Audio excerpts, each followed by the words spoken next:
আইনের জটিলতা কাটিয়ে সমর্থকদের নিয়ে র্যালি করলেন শুভেন্দু। প্রথমে সভার জন্য অনুমতি, তারপর পুলিশের গেরোয় থমকে সভা। পরে শর্ত সাপেক্ষে কলকাতা হাইকোর্ট সভার অনুমতি দিলেও সভা না করে 10 থেকে 15,000 কর্মী সমর্থকদের নিয়ে পরিবর্তন যাত্রা করলেন রাজ্যের বিরোধী দলনেতা শুভেন্দু অধিকারী। হিঙ্গলগঞ্জের বাইলানি বাজার সংলগ্ন একটি মাঠে শুক্রবার পরিবর্তন যাত্রা ও পরিবর্তন সভা করার প্রাথমিক অনুমতি পায় বিজেপি। তারপর সেই সভা আটকানোর জন্য পুলিশ নানান রকম ভাবে বাধার সৃষ্টি করে বলে দাবি করা হয়েছে বিজেপির পক্ষ থেকে। তারপর পাল্টা কলকাতা হাইকোর্টে আবেদন করলে কলকাতা হাইকোর্ট শর্ত সাপেক্ষে সভা করার অনুমতি দেয়। অল্প কিছু সমর্থকদের নিয়ে সভা করার অনুমতি দেয় আদালত। পাশাপাশি আদালত নির্দিষ্ট সময় বেঁধে দিয়ে মিছিল করার অনুমতি দেয়। সেই মতো রাজ্যের বিরোধী দলনেতা শুভেন্দু অধিকারী এই বাইলানি এলাকায় এসে প্রায় 1 কিলোমিটার পায়ে হেঁটে পরিবর্তন যাত্রা করেন। লক্ষাধিক বিজেপি কর্মী সমর্থকদের নিয়ে এদিনেই তিনি র্যালি করেন নির্দিষ্ট সময়ের মধ্যে। র্যালির শেষে তিনি বাইলানি বাজার সংলগ্ন বিজেপির দলীয় কার্যালয়ের সামনে ট্যাবলো গাড়িতে দাঁড়িয়ে বক্তব্য রাখেন। হিঙ্গলগঞ্জ থেকে তৃণমূলকে উৎখাত করার বার্তা দেওয়ার পাশাপাশি তিনি হিঙ্গলগঞ্জের নানান দুর্নীতি নিয়ে তিনি বিস্ফোরক মন্তব্য করেন। হিঙ্গলগঞ্জের রাস্তা, পানীয় জল সহ নানান দুর্নীতি নিয়ে তিনি তৃণমূলের বিরুদ্ধে বিস্ফোরক মন্তব্য করেন। তিনি আরও বলেন, সন্দেশখালী থেকে শেখ শাহজাহানের মতো দুষ্কৃতীদের তাড়াতে পেরেছি, হিঙ্গলগঞ্জেও সেই রকম দুষ্কৃতী রয়েছে, তাদেরকেও তাড়াবো। তার জন্য আপনাদের সাহায্য করতে হবে। হিঙ্গলগঞ্জ পঞ্চায়েত সমিতির সভাপতি শাহিদুল গাজী, বিশপুর গ্রাম পঞ্চায়েতের উপপ্রধান শেখ শাহিদুলের বিরুদ্ধে তিনি বিস্ফোরক মন্তব্য করেন। তৃণমূলের নেতারা বিড়ি বেঁধে মুড়ি বিক্রি করে সংসার চালাতো, এখন তারা বড় বড় নেতা হয়েছে, অনেক দুর্নীতি করে অনেক কিছু করেছে, এদেরও বিরুদ্ধে উপযুক্ত ব্যবস্থা নেওয়া হবে, আপনারা তার জন্য সাহায্য করবেন।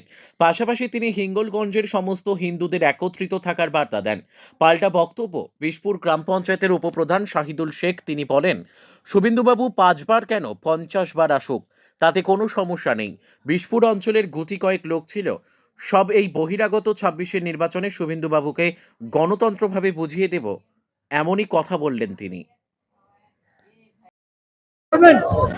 হাইকোর্ট যা বলেছে তাই করছে, আমরা ল অ্যাবাইড পিপল। আমরা আরে ভাই এসব ল অ্যাবাইড পিপল, হাইকোর্ট যা বলেছে তাই করছে। কাজ হয়েছে? কোনো কাজ হয়েছে? এই 15 কিলোমিটার রাস্তায় কোনো অসুস্থ লোক আসতে পারবে? কোনো গর্ভবতী মা হসপিটালে যেতে পারবে? কোনো সেরিব্রাল রোগী বাঁচবে তো? 15 বছরে মমতা এটা দিয়েছে। এখানে দুজন বড় লোক হয়েছে, পঞ্চায়েত সমিতির চেয়ারম্যান শহীদুল গাজী আর উপপ্রধান শহীদুল শেখ। এর বাইরে কারোর উন্নতি হয়েছে? দেখুন, একটা জিনিস, বিরোধী দলনেতা বিশপুর মাটিতে পদার্পণ করেছেন, ওনাকে সাধুবাদ জানাই। পুলিশ চ্যালেঞ্জ করেছেন 5 বার আসবে, 5 বার কেন 50 বার আসুক, ওনাকে সাধুবাদ জানাই, ওনার চ্যালেঞ্জ অ্যাকসেপ্ট করলাম। সেই সাথে সাথে আপনাদের বলবো, আজকের আপনার মিডিয়ার মধ্য দিয়ে দেখতে পেয়েছেন যে বিশপুর অঞ্চলে কতটা মানুষ ওনাদের মিটিংয়ে উপস্থিত হয়েছেন।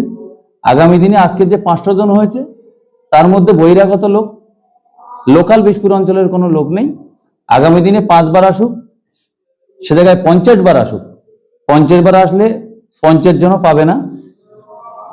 আর শুভেন্দুবাবু এই বিধানসভা নির্বাচনে 2026-এ বিধানসভা নির্বাচনে উনি 50 বার আসবে বলেছে। এই বিশপুর থেকে আমরা লিড দিয়ে জয়যাত্রা এখান থেকেই শুরু করব। শুভেন্দুবাবু বারে বারে আসুক, আমরা ওনাকে সাধুবাদ জানাই, তার জন্য কোনো অসুবিধা হবে না আমাদের। কারণ আপনারা জানেন যে এটা ডানপন্থী অঞ্চল, বিশপুর অঞ্চল দীর্ঘদিন কংগ্রেস তারপরে তৃণমূলের দখলে আছে, আগামী দিনেও থাকবে। আমরা এখান থেকেই জয়যাত্রা শুরু করব আগামী বিধানসভা নির্বাচনে, কোনো অসুবিধা নেই। আপনার নাম কি?